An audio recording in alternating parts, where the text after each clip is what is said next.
Yo team, c'est Boss Freestyle. Bien ou bien, derrière cette porte, il se trouve plus de 3000 € de collection de balles officielles. C'est pas incroyable?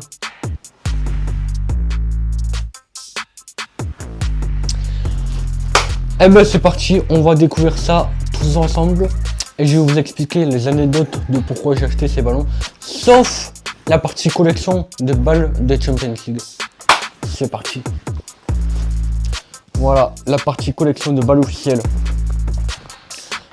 Ok, c'est parti. Je vais vous montrer ce ballon, de pourquoi il m'a donné envie de l'acheter. Tout simplement par rapport à Zinedine Zidane. Malheureusement que au final, il a fait une grosse connerie. Il a fait une coupe boule aux Italiens. Ça ne déconne. Qu'est-ce qu'il y a fait, t'as tout bébé? C'est honteux. Ce ballon, il est magnifique. Voilà, ce ballon, il est magnifique. Je le trouve beaucoup trop futuriste comme ça. Alors, comment je le fais poser? Parce que vous me demandez comment c'est possible qu'il tient. Tout simplement avec un socle comme ceci. Ça, c'est un socle spin. Ou alors, comme celui-ci, par exemple, c'est pas vraiment un socle pour le ballon officiel. C'est les capuchons.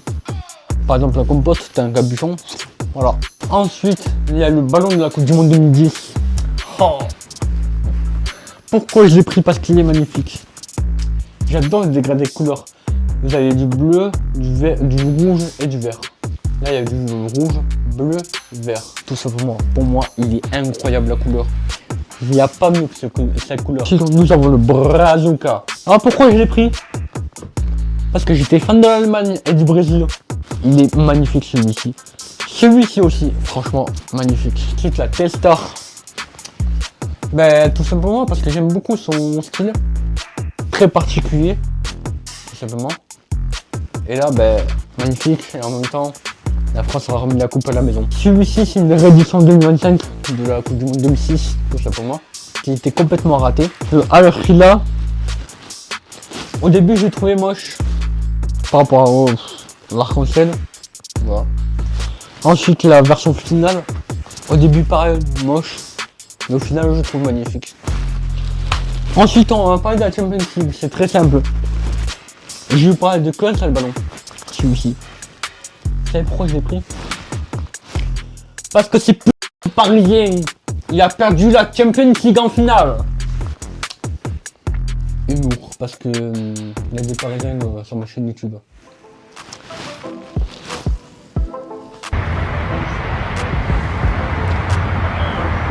Non, c'est de l'humour. Moi, tout ce que je souhaite, c'est que les Parisiens gagnent la Champions League cette année. J'espère qu'il va y arriver. On verra. Comme on dit à Marseille, l'étoile ne tombera jamais du maillot. C'est aggravé. Bon, là, c'est...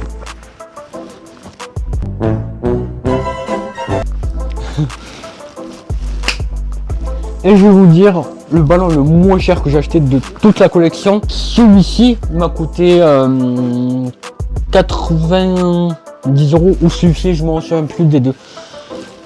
Et le ballon le plus cher que j'ai acheté, ben c'est très simple, vous saurez déjà. 503 €. Et la totalité, j'en ai pour plus de 3000 € parce que j'ai encore d'autres balles officielles mais qui ne comptent pas. Ici, nous avons la Team Guest de la Coupe du Monde 2006 qui est vraiment magnifique. Ensuite, nous avons le Diabolani qui est vraiment sublime. Il donne des couleurs magnifiques. Ensuite, le Brazuca qui est sublime aussi. Ensuite, nous avons le Brazuca le Finale Rio qui est incroyable. Telstar de la Coupe du Monde 2018 que voilà. Ensuite, le Telstar final de Telstar Mechtab, excuse-moi, où la France a remis la Coupe du Monde à la maison. La réédition de la Coupe du Monde 2006 en 2025, qui est un peu raté malheureusement, que je vous ai sorti une vidéo déjà. Le Al Khila, voilà. Al Hilm, voilà. Champions League 2019, Champions League 2020. Champions League 2021 qui est sublime. Il y a toute une histoire sur ce ballon. Je vais vous montrer les détails.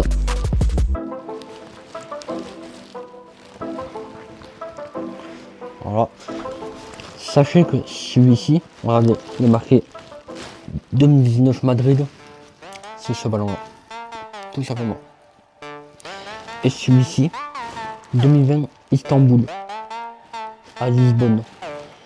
Et là, ben, c'est marqué Istanbul. Je sais pas pourquoi c'est marqué comme ça.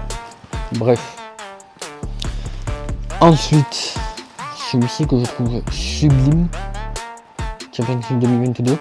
Sublime dédicace qui a écriture russe autour. Et de loin, on aurait dit des villes. C'est super bien fait. Champions League 2023. J'aime bien. Champions League 2024 qui est magnifique avec les deux petits lions. Voilà. Champions League 2025 qui est incroyable. Franchement, je le trouve magnifique. Et le Krasava. Voilà. J'espère que la vidéo vous aura plu. N'hésitez pas à liker, commenter, partager et surtout à vous abonner. Et dites-moi quel est votre préféré de toute ma collection ou hors collection, tout simplement. Avec mes collections qui sont vraiment magnifiques. Je vous dis sur ce, peace.